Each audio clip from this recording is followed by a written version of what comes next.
Здравейте, скъпи приятели! Каквото и друго да имаме, винаги си мечтаем за едно – да споделяме дните и нощите си с някого, който ни разбира, който ни обича, дава ни свобода, прави ни по-добри и омекотява ударите на живота. Защо този изконен човешки копнеж и потребност все по-рядко бива удовлетворяван, а хората се оказват в така наречените отровни връзки? Днес ще попитаме един истински специалист по темата – психотерапевтът Лилия Фотева. Добре си ни дошла! Добре заварила.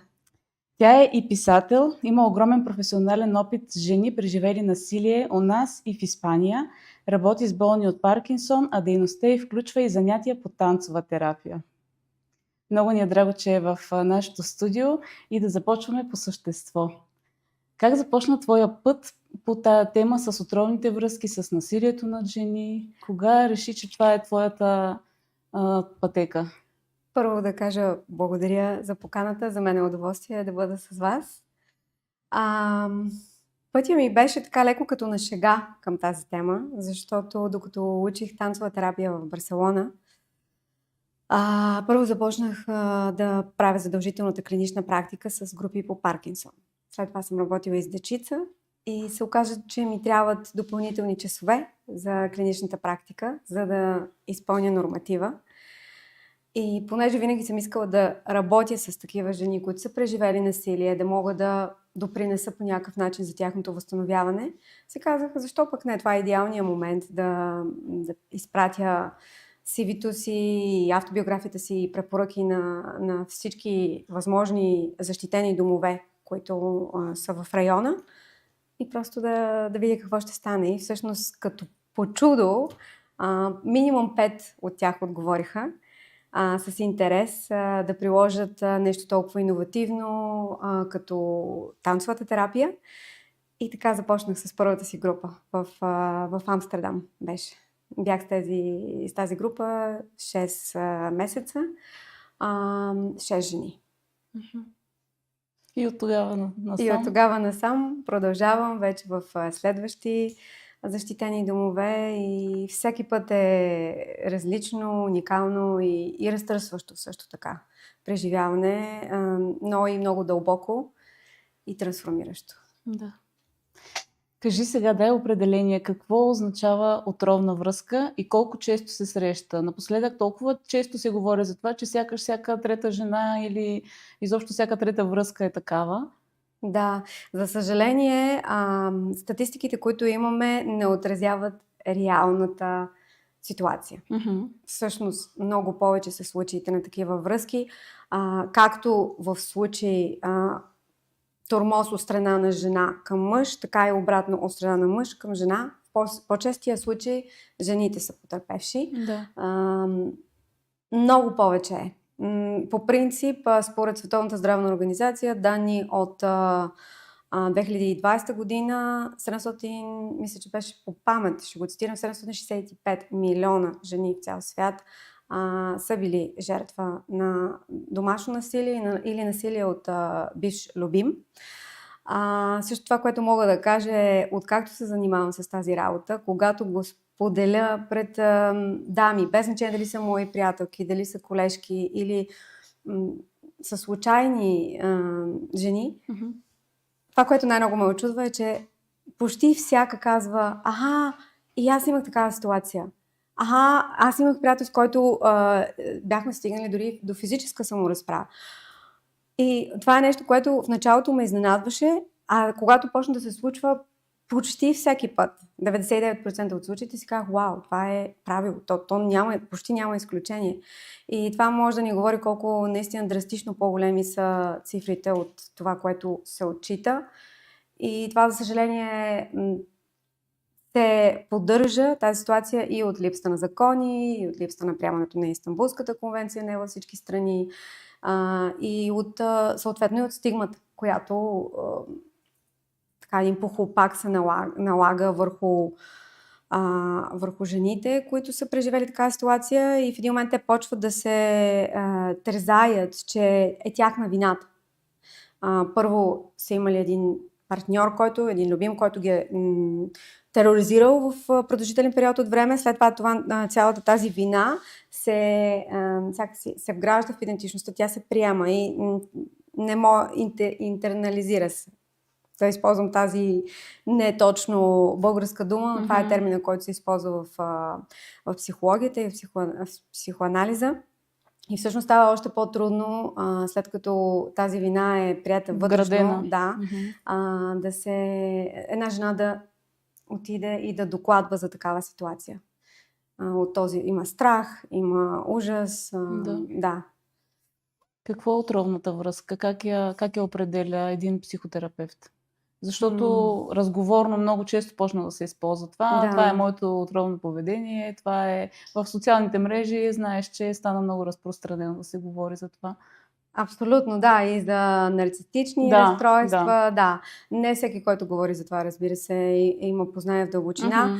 От психологическа гледна точка, това, което ние виждаме при работата си с тези дами, е, че нещата се отсветяват, нещата от живота на такъв човек се отсветяват едно от друго. Какво имам предвид? Ако тя изживява всеки един момент потисничество, дали ще е потисничество на тема ти не изкарваш достатъчно пари, защо не работиш, или защо не готвиш, или защо не си достатъчно красива, или защо не си достатъчно слаба. И това са микрообиди, които всеки ден, регулярно, или да кажем всяка седмица, се повтарят, което много често води до две ситуации. Или жената се затваря, изолира се все повече от външния свят, депресира се, чувства срам да сподели през какво минава и така затъва още повече в тази ситуация, защото никой не може да й помогне. Близките й не виждат нищо, не разбират и тя е в абсолютен огнен капан. Тя просто не може да излезе от тази ситуация, защото не подава и ръка от този страх, от тази изолация. Другата ситуация, която също може да се наблюдава, е много голяма агресия, която е изместена. Тоест тя, докато е още с този партньор, тя може да проектира тази агресия и злоба, която има, която е нормално да има срещу този любим, може да я проектира навън към други хора. Дали ще е към колеги в работата, дали ще е към приятели, родители, семейство. И това пак води до изолация. Така че, както и да го погледнем, това е една вкопчваща връзка, в която все по-надълбоко по спиралата тормозеният човек се спуска надолу и става все по-изолиран и започва да губи всички свои ресурси външни, отделно вътрешно също губи вътрешен ресурс, защото съответно самочувствието спада драстично след тези постоянни набези от партньора. Ние те поканихме, защото ти написа една прекрасна статия, която беше в юнския брой на списание 8, който не я е видял, може да го потърси, където ти разказа много подробно етапите, белезите и тогава много ме хванаха точно тези изброени белези на една отровна връзка и как да я разпознаем. Можеш ли сега пак да ги предадеш за зрителите ни? Разбира се. Първото, по което можем да отчетем, че се намираме в отровни отношения, е рязка промяна на самочувствието, на себеоценката. И това почва много, много лекичко, просто неусетно.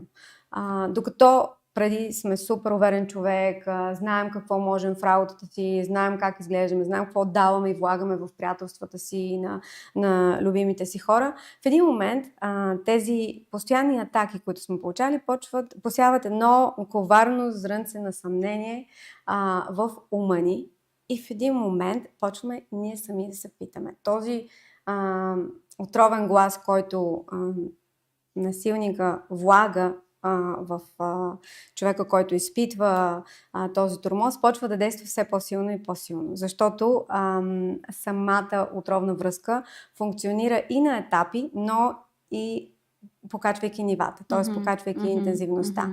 Почва се винаги с много малки обиди, човека ще тества, как ще реагира, тя, ако говорим за жена, която е потърпевша, как ще реагира и после, ако не се сложат граници, се стига до още по-големи ескалации на напрежението, като след това винаги следва извинение от страна на човека, който прекрачва границите на любимия си. И след това цикъл отново се повтаря. Първото нещо, т.е. е това спадане на самочувствието, първо леко и след това драстично. Второто нещо е това, което вече засегнахме бегло, с изнервеността, избухливостта, просто почти към целия свят. Много е трудно, когато си в такава ситуация. Това е абсолютно разбираемо. Аз не го казвам изобщо като критика. Ние сме свикнали, когато работим с такива групи, сме свикнали, че и нашите граници като психотерапевти ще бъдат тествани и ще има агресивни поведения. И това е абсолютно нормално. И е много важно да се поддържа средата и това да е позволено. Това да е позволено в... разбира се, ние след това го отработваме, но да може тази емоция да не остане от човек, да може да се трансформира. Така че второто нещо е, по което може да съдим, е, че почваме да ставаме невероятно изнервени. Също така бих искала да кажа и на всички близки, ако забележите такова поведение, просто не е нужно веднага да се притеснявате, че нещо става, но не е лошо да се попита, как си, какво става. И в тази връзка будителките, Фондация Будителките в България имат прекрасна кампания на първа линия, която точно обучава близките на жени пострадали от домашно насилие, как адекватно да подкрепят член на семейството, който е бил или все още е в подобни отношения. Третото, което мога да изтъкна, е постоянно сревнование с другите хора, чувство на неадекватност, загуба на настроение или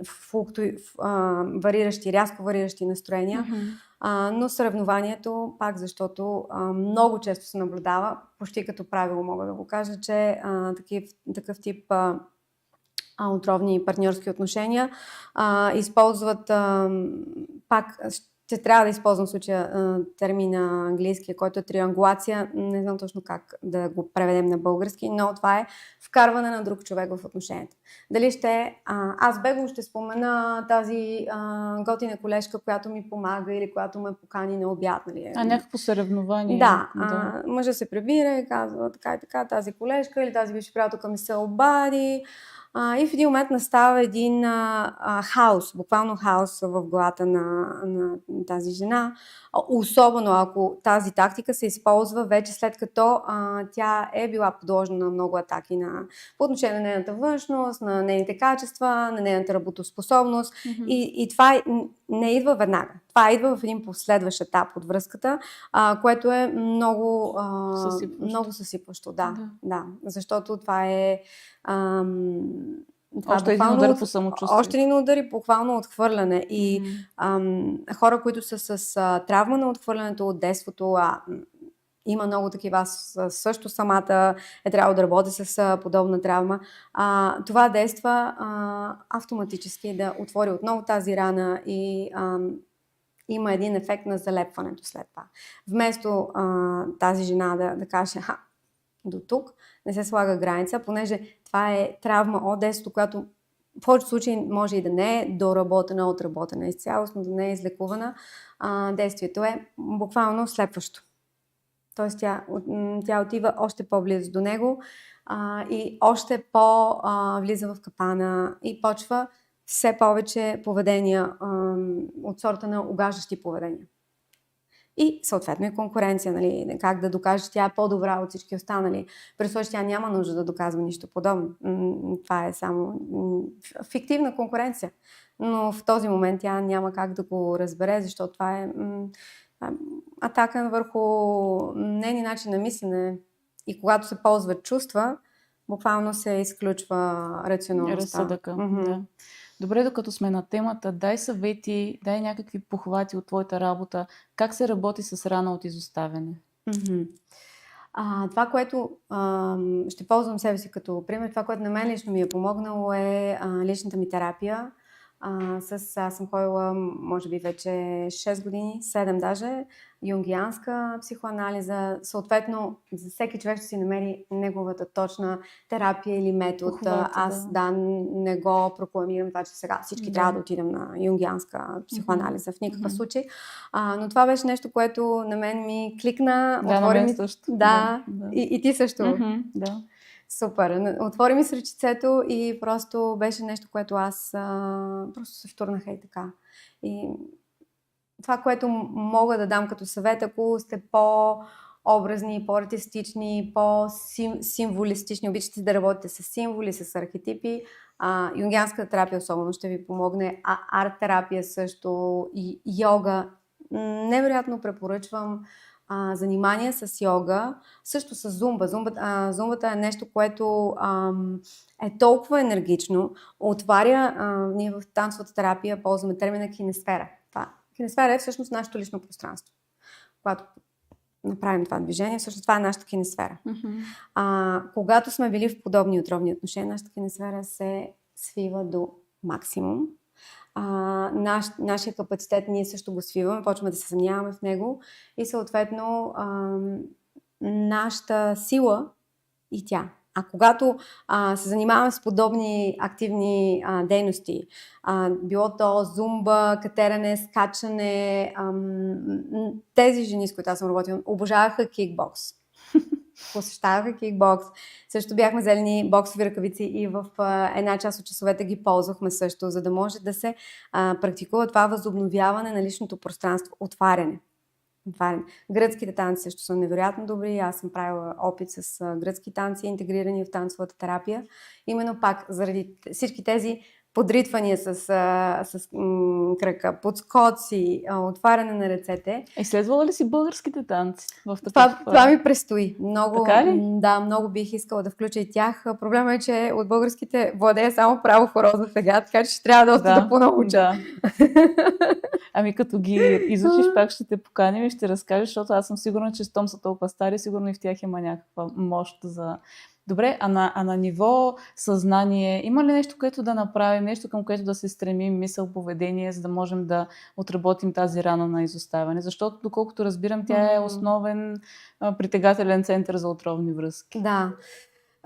По принцип, най-лесно става, когато намерим, така да кажа, нашата общност, където може да се присъединим и да се чувстваме сигурни.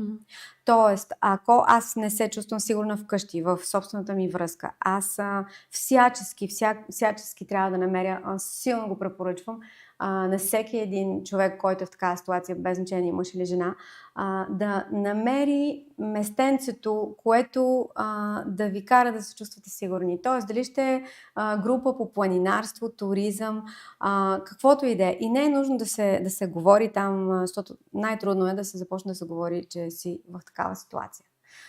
Но това страшно много спомага, този човешки контакт, защото, както споменахме, изолацията е един от основните проблеми, последващи на отровната връзка. Тоест, това би било един първи етап. Приобщаване, да си намери човек неговата общност и да се присъедини там. Като второ, силно препоръчвам какъвто и да е вид терапия, индивидуална. Групова също може, индивидуална вече.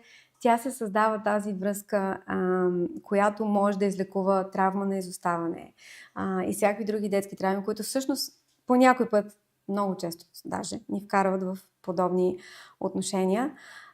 И след това вече, когато се поработим малко и в група, било то в група или индивидуално, ще стане много по-лесно да се сподели това нещо на един човек да го споделите.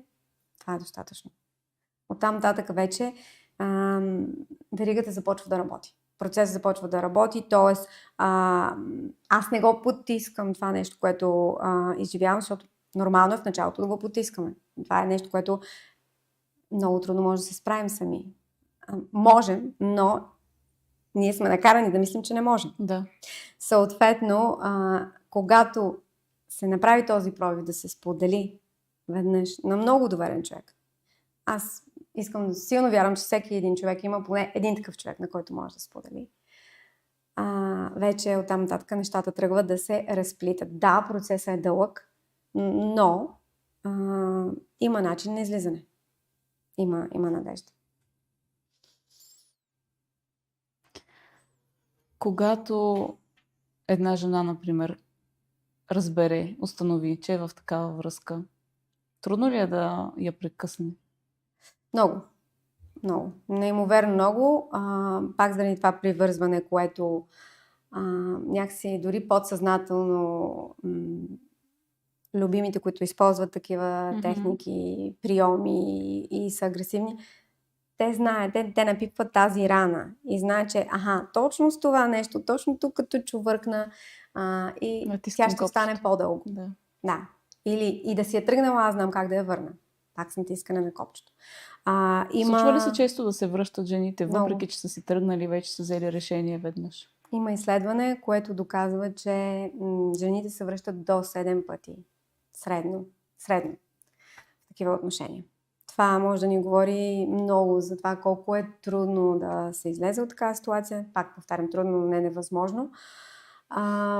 Просто също много е важно да се спомене в много литература така наречения принудителен контрол, на английски е коерсивен контрол термина, който е въведен от Еван Старк в края на миналия век. Значи той казва за този тип отровни отношения, които са основно базирани на емоционалния тормоз. Не е задължително да има физически тормоз компонент, но емоционалния е също толкова пагубен. Да. Но той казва, че дори съществува такова нещо като дистанционен контрол. Тоест, жената може да си е тръгнала, но ако има все още какъвто и да е контакт с този човек, било то по имейл, по телефон или се виждат, ако имат общи деца, той ще знае точно как и ще го направи. Как програмирано, кога, точно какво да каже, може с едно изречение или с една дума да изкара от равновесие бившата си любима. И това се прави. Добре, това целенасочено познание или е някак инстинктивно, заради неговите собствени рани? Какво кара един човек да се държи по този начин, да тероризира и да тормози така другия? Със сигурност той не е големия лош вълк, със сигурност той има предистория. Какво се корени в това поведение човек да стане толкова отровен за другия? Със сигурност няма да го превръщаме в точно голям лош вълк всички мъже в никакъв случай. Да. Много е важно да се работи и с мъжете, мъжки групи да се организират също смесени групи, мъже и жени. Адмирации за всички колеги, които работят и с мъже, защото това е много важно.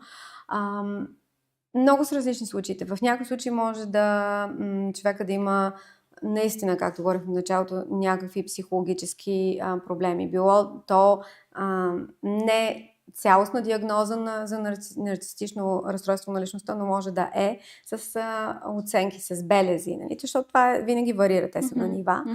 Може да има такива компоненти в личността. Нали, в най-тежките случаи може да говорим дори за психопатия, социопати, психопати. Също често се случва такъв тип мъже да имат пък те своята собствена травма, която се репликира и се възпроизвежда в отровните отношения. Травма от детството, в техния случай може да бъде и травма от майката, и или травма от бащата. Тоест, може бащата да си тръгнал рано, по каквито и да е причини, този човек да израсна само с майка си и той да няма никакъв мъжки модел на поведение. В други случаи може да е прекалено обсебваща майка, т.е. връзката с майката, която е много важно да съществува и да е истинска до определен момент от живота на мъжа. След това тя трябва да се сложи в конкретните рамки, за да може мъжа да поеме по пътя си. И това, което много често виждаме, е едно буквално тотално смесване и объркване на ролите, защото ако конкретен такъв мъж има, да кажем, има обсесивна майка, не е преодолял тази травма, тази рана, не е излекувал, защото майката никога няма да се промени. Тя ще си е така, каквато е, но той вътрешно трябва да промени първия си образ на жена. Първият образ на жена, вътрешен образ на жена у мъжа е този, който е получил от майката. Ако той не го е преработил този образ и не е простил за това, което е преживял с майка си, може да... Аз съм чула в работата си потресаващи истории за тормоз от майка към син. И след това този човек прави невероятни безчинства срещу любимата си. Просто репликира. Но много е важно, пак повтарям, този вътрешен образ, който той е получил, да може да работи, за да може да го излекува, да го интегрира до един здрав образ на вътрешната жена. Или както Карл Юнг казва, на анимат. Да, неговата анима. Защото иначе всяка една жена, която застане до такъв мъж, ще чува обиди, или ще бъде насилвана, или ще бъде сравнявана. Никога няма да бъде достатъчно добра. Да. И пак за това е важно да се работи и с мъжете. Те също имат нужда от помощ и ти много добре го каза. Не сочим с пръст, никой не са те големия лош вълк, който трябва да се накаже. Просто трябва да се помага. Да се работи и целенасочено. Да. Ако тази тема ви е интересна за майките на мъже, имаме цяла тема на брой посветена за това в списание 8. Това е февруарския брой от тази година. Може да го потърсите, развите много подробно, така че вижте в сайта ни. И да продължим по темата какви вътрешни устои трябва да изградим, за да можем да действаме, както се казва, превантивно. Предварително да не ни се случва да попадаме в такива отношения. Много хубав въпрос. Направо ме накара да се замисля, защото е много комплексен също. Какво имам предвид? Ние сме много свързани с обществото и, както знаем, за съжаление, не винаги и не всеки го признава, но пак имаме доста сериозни останки от патриархата, не само в България, това е в цял свят. И също и тези войни, които се случват в момента, говорим за някакво тотално избояване на този патриархат в най-черния му вариант. Тази груба мъжка сила, която налага чрез контрол, чрез власт, но не и чрез отваряне, не чрез женския принцип, отваряне през сърцето. Така че много комплексно смятам, че трябва да се подхождаме и да работим цялостно като общество. Програми пак като тази на първа линия на будителките са много важни, защото те, и както този разговор, нашия в момента и статията, която публикувахме в списание 8, също повдигат темата и някакси да насочат вниманието на обществото към важните неща. Защото колкото и да искаме да изграждаме дълбочина и устой, ако има много сериозни проблеми обществени, които не са като жени, няма как да решим сами, зависят от правителство и от промяна на обществени нагласи. Много трудно може да постигнем. Иначе в личен план аз също съм имала подобна приятелка, която се е измъкнала от отровна връзка, слава Богу. Мога да дам пример за един устой в нейния случай. Тя също се беше отделила от родители много, в последствие на такъв тип настройки от страна на бившия и партньор. И съответно контрола и изграбчването от негова страна бяха много по-силни. Това, което тя сподели след това, каза: научих едно. Никога не се отделяй от родителите си. В такъв смисъл, в добрия смисъл, не да стоиш само при тях и нищо да не правиш, да не развиеш живота си, но не режи връзката, защото родителите са тези, които дават винаги и силата тече точно от родители към деца. И ако има някой, който може да помогне на първа линия в такава ситуация, това са родителите. Може и да не разберат в началото, или може и да са ядосани, или може и да критикуват, което не го препоръчвам. Защото това ние също се превръщаме в агресори, ако някой дойде да сподели такава ситуация и ние критикуваме. Но със сигурност ще помогнат. Тоест, трябва да имаме поне един... Ако нямаме... родителите ни не са живи или нямаме каквато и да е, дори да имаш само един човек в живота си, на който да е близък с теб, просто трябва да поддържаш тази, как се казва, support network, мрежа на подкрепа, да. Това винаги е ръководещ фактор. Да. Говорихме си за белезите на отровната връзка. В предварителния ни разговор ти сподели за един модел, който често се повтаря в такива. Редуването на трохи на внимание и след това скандал, обиди.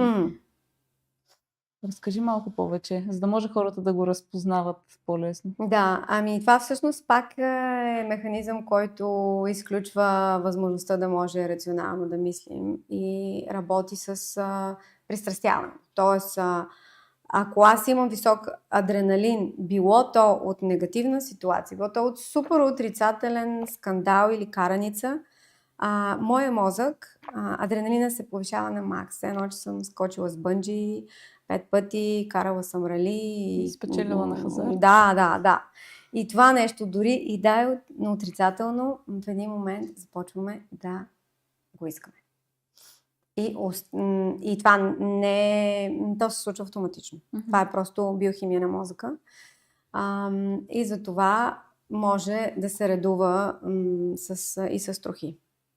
Цялото това нещо. Тоест, това с трохите пак, подавам леко внимание, оттеглям, качвам адреналина, после пак оттеглям, пак се сдобрявам. Това води до тотална мъгла в мозък. Тоест, аз не знам изобщо къде се намирам, искам ли да остана там, не искам ли. Единия ден аз съм на седмото небе, сигурна съм, ето, всичко се оправи, прекрасно продължаваме, следващия ден пак долу. Да. И има едно постоянно, Карл Юнг би го нарекал либидо. Постоянно изтичане на либидо, на житейска енергия, на творческа енергия, която в този случай при жената, ако жена е потърпевша, е впримчена в това да разнищи какво се случва или да много често жените се заемаме с задачата, да, той ще се промени или да, той беше толкова прекрасен, ще се оправят нещата или вярваме, че е така някакси с магическа пръчка или самия факт, че ние го обичаме този човек, може да помогне. И тук смятам, че са много виновни приказки от сорта на... Заживели щастливо. Да, и Пепеляшка, и Снежната кралица. Има дори много такива психологически изследвания, които... Да, той Юнг самия много ги изследва. Добре, възможно ли е въобще да сме били наистина в хубава здравословна връзка с нормален, здрав човек и в последствие той да се превърне? Т.е. той в началото да не е бил отровен и да не е бил с изкривявания в душевността си? Да кажем... Или винаги си е патология? Да кажем, че може и да е възможно, трябва нещо много травматично да се случи, за да този човек да направи рязък завой и да почне да променя поведението си. И в случая говорим за една последваща житейска травма, вече когато в живота на възрастен, която не би трябвало да се отрази толкова тежко. Ако в началото всичко е течало достатъчно дълго време добре и хармонично, не би трябвало. Би трябвало, ако отношенията между двама човека са зрели и винаги да могат да седнат, да разнищят проблема и да продължат нататък.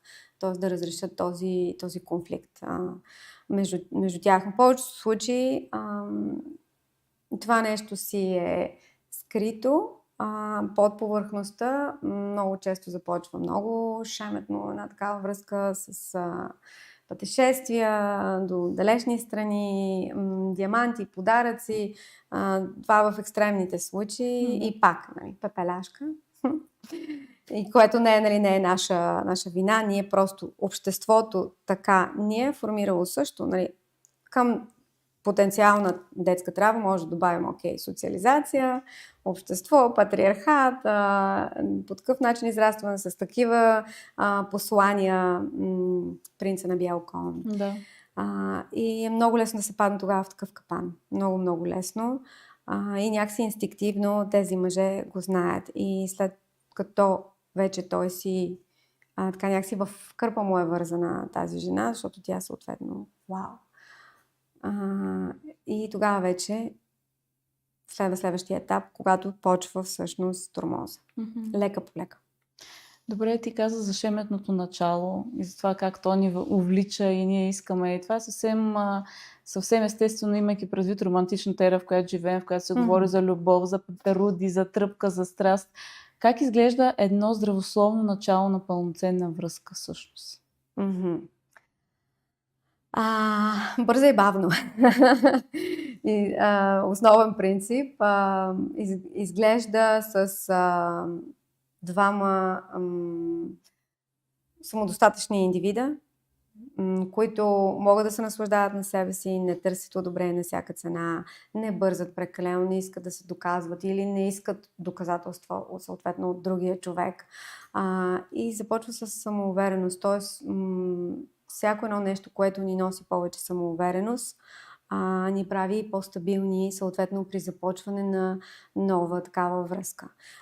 Тоест тогава аз ще мога да сложа спирачки, аз ще мога да съм независима от това дали как той се държи и къде ходим заедно, дали ми подарява подаръци или не, защото аз знам своята вътрешна стойност и ако нещо не ми е окей, аз всеки ще кажа, нали, аз много те харесвам, но нека така взимаме нещата поетапно и да се движим по-бавно. Но много често такъв тип мъже, те не уважават границите. Те намират начин още в началото, пак през шеметното, през приятните изненади, всъщност да щупят всички граници на тази жена. Тоест тя може да е комуникирала вече по някакъв начин, или директно или индиректно, че тази скорост не е комфортна и иска да се забави темпото, но той намира начин да и предложи да живеят заедно след втория месец. Да я баламоса. Да се покаже с пръст. Да, точно баламосване, да. В момента се сещам за испанския термин. Вендемотос, казват там приятелите ми. Буквално, нали, ще продавам и мотори тук. Зарибяваме с мотори. Да. Добре, какви трябва да бъдат белезите? Какви качества трябва да търсим преди тръпката? Очевидно тръпката понякога може да ни излъже. На кое място е тя? Сега вече почнахме много да се събираме по любов и виждаме как това много често води до провал. Преди са се събирали на едни много по-други устойчиви белези, семействата са се оглеждали едно в друго, дали родовете си пасват, какво е поведението на човека спрямо семейство. Едни такива много по-разумни, разсъдливи доводи са карали някой да влезе във връзка или в брак с някого. Сега вече търсим голямата любов и само си блъскаме главата. Кое е най-важното и на кое място е тръпката? Тръпка е хубаво да има, но много правилно го каза, че всъщност ние сме така малко като роби на тръпката, защото и се подвеждаме. Съответно, това е, защото така тръгваме съвсем заслепени. Много често, когато е много тръпката, тогава вече може да се замислим за червени лампи много така. Почват да наштракват всичките. Много е важно, да провериме в началото, ако този човек ни слуша и ни уважава границите. Ако видим някакъв дори минимален отзвук или изблик на негативни емоции, червен флаг. Много червен. Огнено червен. Също, много рязки смени в начина на комуникация. Първо пишем нон-стоп, посред нощ, едни невероятни SMS-и, излияния в любов, и след това рязко изчезване. И за 2-3 дена, може и 4, пак активираме травма на отхвърляне. Съответно, ако сме склонни да се съмняваме в себе си или да търсим повече одобрение отвън, отколкото отвътре, какво се случва? Пак се залепяваме повече. Това също е много така сериозен белег, към който трябва да обръщаме внимание и трябва с голяма класа да отговаряме, ако ни се прилага такъв тип поведение. Отношение, Окей, да. затичам, регистрирам, правя си едно на ум и съответно не тичам след това поведение, защото става все по-лошо и аз по този начин подавам сигнал, да, аз така съм, така може да ми се въздейства. А всъщност то е сякаш един морков е така подаден отгоре и нали, да тичаме само след наградата. И, Да. Какво качество е най-важно да търсим? Много сериозни въпроси. Това са важните въпроси, Важните на които въпроси, никой няма отговор. Ако се чувствам разбрана, не е задължително подкрепена, но ако имам пространство да бъда себе си. Тоест, ако мога ако ние сме на различно мнение и аз поделя нещо и той или тя мисли по различен начин, той дава ли ми пространство аз да бъда себе си? Аз да изразя мнението. Или пак има някакви изблици на нервност или почва да манипулира, почва да се опитва да ми влияе или да ме критикува заради това, че аз мисля по друг начин. Тоест, той се опитва да ме моделира. Защото всеки един човек, ние сме свободни. Без значение дали сме във връзка или не, в брак или не. Свободата е изконно качество и ако един човек иска по този начин да въздейства на моето мислене и на мои оценки за света, на моя светоглед и вътрешен мир, това не е окей. Значи, според мен лично, най-важното е как той ме вижда. Мога ли да присъствам до него? Съответно, това е двустранен процес. И ние също, нали? Но мога ли да съм себе си? Мога ли да съм там? И да съм цялата аз? Много често такъв тип партньори, те си падат много по... Да не говорим, че те обичат да подчиняват хората, да подчиняват. Конкретно, ако говорим за партньорите си, обичат подчинение, контрол. Но те имат илюзорен детски образ за това какво трябва да е партньора. Всичко, което е добро, красиво, финно в една жена, перфектно добре дошло за него, ако говорим пак ситуацията. Жена, потерпевша от мъж. Всяко едно качество, което е абсолютно човешко качество, да кажем, аз съм ядосана. Или аз ще изразя гнева си по някакъв начин, ще се опитам да го изразя по здравословен начин, не ми е разрешено. Защото всъщност пак стигаме до анимата и до неговата вътрешна жена. Много често това, което наблюдаваме, този тип мъже, те нямат дълбоко развита чувственост, емоционалност пак вътрешната жена. Ако един мъж работи с вътрешната си жена, т.е. той има чувственост, има отвореност, сърцето усеща, може да се приближи към жената, знае, че той не е перфектен, никой не е перфектен също, не може да изисква от партньорката си да е перфектна. Т.е. няма да ги имаме всички тези проблеми, няма да има цялата тая проекция, защото в случая той очаква от нея да е перфектна, а той не е под въпрос. Има едно такова постоянно мерене, постоянно тегляне на мерките на кантара и винаги тя е в безтегловност, защото той я вижда не като личност, не като индивидуалност, като човек. Като притежание, обект. Изкушавам се набързо да ти задам един въпрос, тъй като сме на Юнг и той за мен също е много любопитен. Може ли обаче такъв мъж с проблеми с анимата да го привлече жена, която няма проблеми с анимуса? Това е чудесен въпрос, да. Тоест с вътрешния си мъж, за хората, които не са чували тези понятия? Може. Тук искам категорично да кажа, че може, защото в моя опит в работата с жени преживели насилие, както и от разговори с колеги, съм видяла, че домашното насилие може да се случи на абсолютно всеки. Без значение социален статус,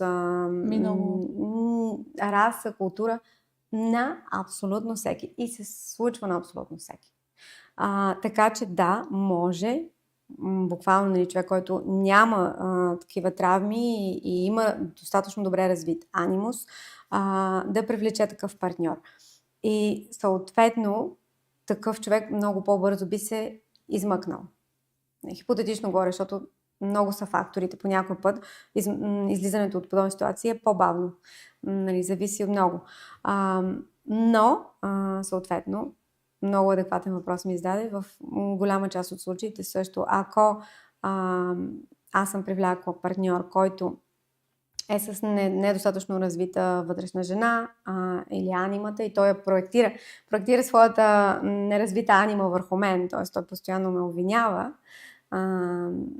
значи мога да се запитам и ако правя терапия, със сигурност ще излезе, че моя вътрешен мъж също трябва да го развивам допълнително. И това е, пак стигаме до социалните въпроси, до справянето с патриархални теми също и с повдигане на обществени нагласи към тия теми. И много важно как обществото успява също да се предвижи по-нататъка от патриархат. И всъщност да фаворитизира на жени, които са силни. Защото по някой път на Запад наблюдавам мнението, жени, които са силни, те са омъжествени, но не е така. И всъщност какво се случва? Едно потискане на развитието на вътрешния мъж, на жената. А това не е добро за никой. Ако страда жената, т.е. кралицата майка, пак тип Юнг термините използвам, ако страда жената в едно общество, страдат всички. Страдат деца, страдат мъже, страдат родители, страдат колеги, всички страдат. Нали? И в наш общ интерес на всички е как може да се придвижим към едни по-равноправни отношения, в които жената може да вземе място редом, поравно с мъжа, нали, да се придвижим също към по-равни заплащания и да не ни е несправедливо. Да, и да не ни е страх да развиваме тази силна страна в нас. Колкото повече една жена има развит вътрешен мъж, тази действена енергия, толкова по-добре за нея и за останалите. Да, тя вече най-вероятно няма да е в такава отровна връзка. Тя ще е в нормална връзка. Да. Но това пак е плюс. Какво би казала на жените, които остават в отровни връзки заради парична зависимост към мъжа?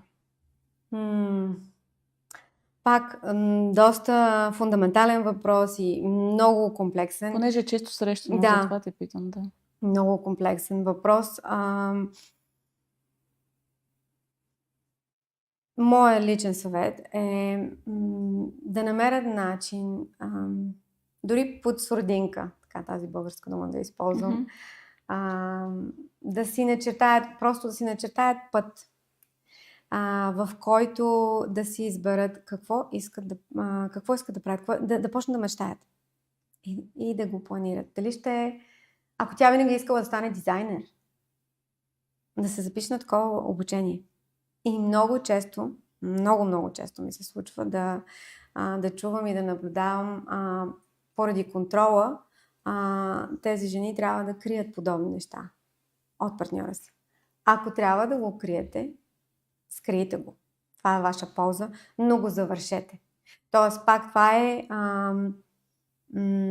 силата да може стратегически да помислиш за себе си, да поставиш себе си на първо място, да направиш някакъв конкретен план, да излезеш от тази връзка лабиринт и след това вече, ако имаш професия, може да си стъпиш на краката,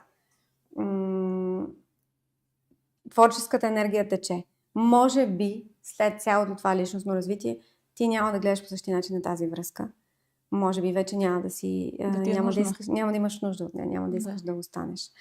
Тоест на първо място себе си и мечтите. Много е важно да не се забравя.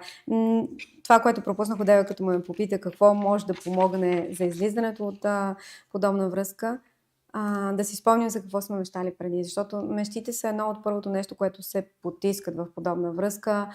Визията много се променя, от адреналина, кортизола много се качва, може да качим килограми, забравяме да мечтаем, забравяме да правим нещата, които обичаме и хобитата си, освен изолацията от останалия свят, която вече споменахме. Така че просто да си спомним, да мечтаем отново и да съберем смелост, да тръгнем по този път, Било то с Кришум, било то като таен агент, било то просто дебнейки, бягайки. Това е изключително важно. И това е съвета, който мога да дам на тези дами. И е прекрасно за завършване на този изключително полезен разговор. Много ти благодаря, че седна тук и мисля, че имаме поле за още поне един такъв разговор. Добре си ни дошла винаги с нови теми или пък с продължение допълване на тази. Със сигурност. Скъпи приятели, в дните, в които живеем, в които насилието не е само у дома, ами е по целия ни свят, в които насилието е в формата дори на войни и умират хора, бих искала да ви припомня един прекрасен цитат на моя любим мистик и поет Мевляна Руми и с него да завърша разговора. В живот, кратък колкото един дъх, не сейте нищо друго, освен любов. Хубава вечер и до нови срещи!